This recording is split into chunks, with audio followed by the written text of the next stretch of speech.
Hi guys, this is Erica from Erica Bunker DIY Style, and I'm here today to share with you this fabulous kimono that I just made. Like, it is literally hot off the sewing machine, like right now. And I made it in this beautiful fall print, dark floral burnout velvet that I picked up at Joann. And I thought it was so fabulous that I just knew it had to be in something that could serve so much drama like this. Velvet is such a tricky fabric to work with that I thought I would share some pointers and how I like to handle velvet while I'm sewing it. And I thought that you guys would enjoy learning how, and just to make the experience of sewing velvet a lot easier. I hope you enjoy.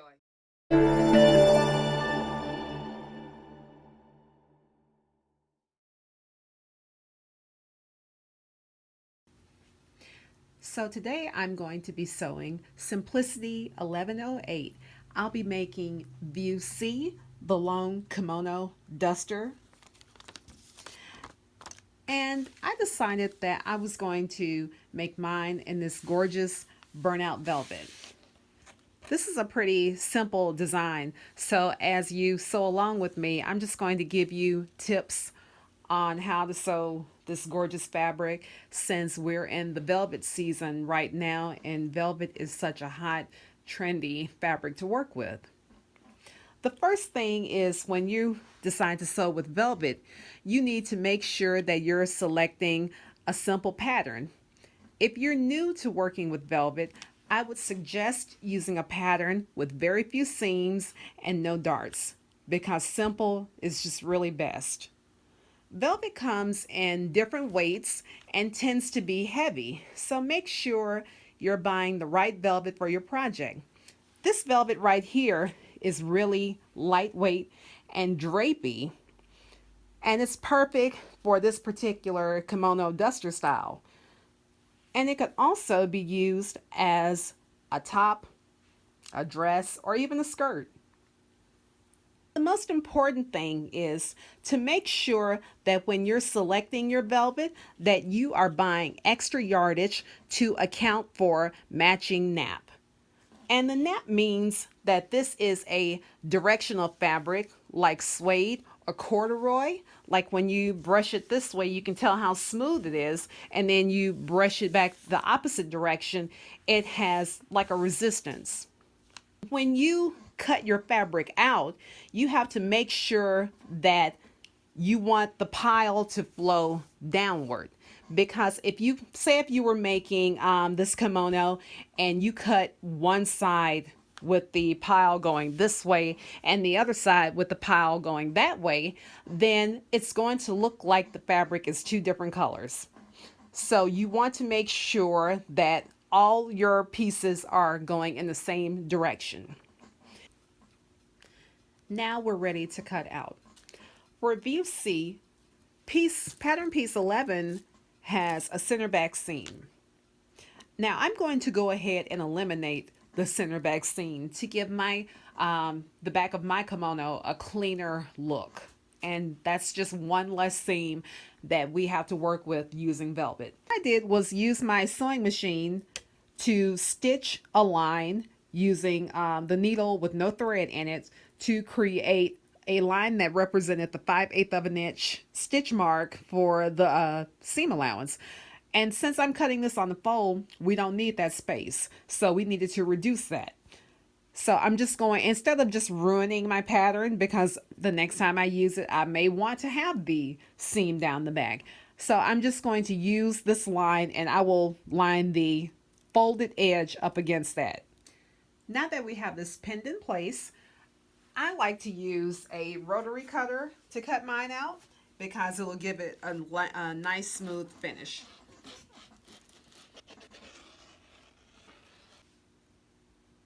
Now that we have the three simple pieces cut out and marked and the notches clipped, let's take it to the sewing machine. Okay, now that we are ready to sew. When sewing velvet, you are going to use either 100% silk thread or 100% cotton thread. My fabric is a rayon velvet, and rayon velvets and silk velvets are so slippery. So it's best that if you have one, to you go ahead and engage your walking foot. And also to sew velvet, you need to use sharp needles, and they come in the brands of either they will say either sharp or microtex. So that's what you need to use. And my needle is a size 12. Okay, since I eliminated the center back seam, I don't have to do that part, so I'm going to skip that. And I'm going to go right into stabilizing the neckline by stitching 1/4 of an inch from the edge.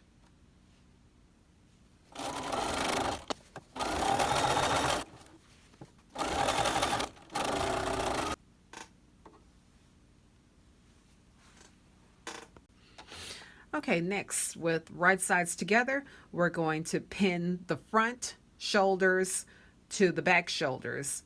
Now, a lot of people recommend using spray, temporary spray adhesive when stitching velvet because sometimes the fabric will shift when you pin it, but I like to take my chances with using pins and my walking foot because if you've never used temporary spray adhesive, it's very messy to use, and some people recommend using like 1/2 inch double-sided tape or hand basting the stitch line together. But like I said, I've sewn a few projects successfully with velvet, and I use my pins and my walking foot, and I haven't had any problems.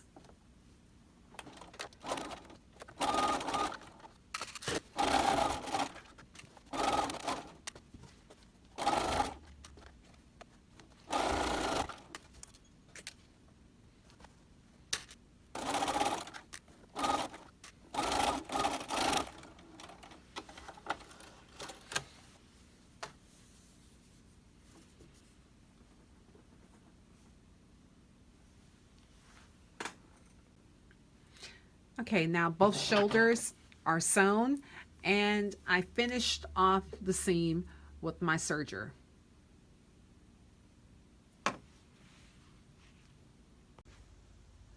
Okay, next we're going to go ahead and press the seams, the shoulder seams to the back. Okay, when pressing velvet, this is something that you will probably have to go ahead and test on some scrap fabric just to make sure you have your iron set on the right setting. Mine is set to a very low setting, but still producing steam because you're going to need steam to press velvet. And I have my seam roll underneath a thick terry cloth towel just to give it some padding underneath. And I have also put my Teflon foot onto my iron. And you're going to use a very light hand and give it some steam and just try to get through it quickly without holding the iron down onto the fabric. And for velvet, you don't want a hard press look. It's supposed to look soft, but the seam is also supposed to be flat. So, like I said, this is something that you may need to sew a seam on some scraps and just practice a couple of times to make sure that it's looking the way you want it to look. Next, we are going to set the sleeves. The sleeves are sewn flat with right sides of the fabric together. And just make sure that you're matching your notches. The 2 notches are for the back, single notches for the front, and make sure that you are matching all of your dots. Okay, I have stitched that, and I finished off the seam with the serger. And now we are going to take the sleeve and fold it that way.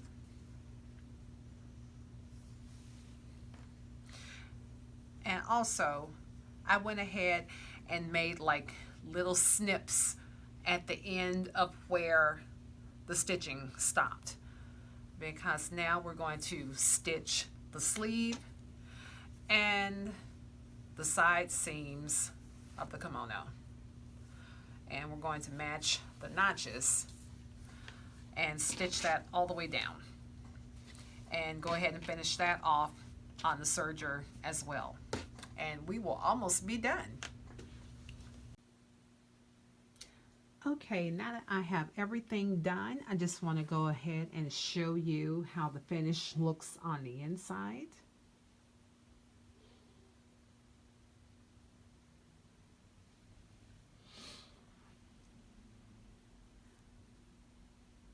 The seams have been sewn and serged, and even though the instructions advise to use seam binding to finish off, since this is velvet, you really shouldn't do a hem on velvet with any top stitching. So I just serged mine and I did a blind hem.